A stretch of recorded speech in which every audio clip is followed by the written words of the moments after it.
Baada ya kujaza taarifa zako za vyombo ulivyo navyo,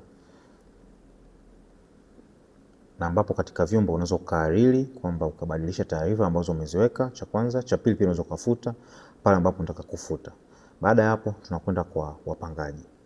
Wapangaji ndio inaweza kuwa ni taasisi au ni mtu mmoja mmoja ambao umepangisha katika jengo lako, na aidha wamechukua floor au wamechukua chumba. Kwa hiyo ni vizuri unaweza kujaza taarifa zao ili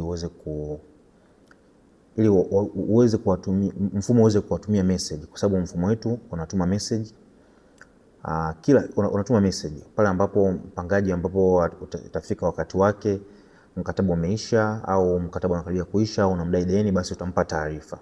Cha kwanza tunaweza kujifunza jinsi ya kuongeza taarifa za mpangaji.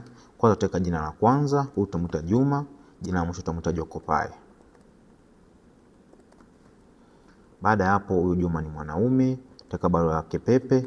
Kama ambavyo unaona kwenye mfumo sio chekundu, kwa maana yake barua pepe sio lazima, basi nitaweka namba yake ya simu, Juma. Baada ya kuweka hapo, naweza nikaweka namba za dharura, kama ana mdogo wake anaitwa Samueli, uhusiano labda kama tumweke ni rafiki. Namba yake ya simu tuweke 0788720724. Baada hapo tunaunda mpangaji. Baada hapa maana yake kuna mpangaji wetu mpya Juma Jokopae, ambaye tumemweka ni mpangaji wa kiume na anaoneka dharura. Vile vile kutokea hapa na tukaangalia au tukabadilisha taarifa kama tunataka kubadilisha. Pia tunataka kuzifuta taarifa za mpangaji huyu, pia tunaweza tukazifuta.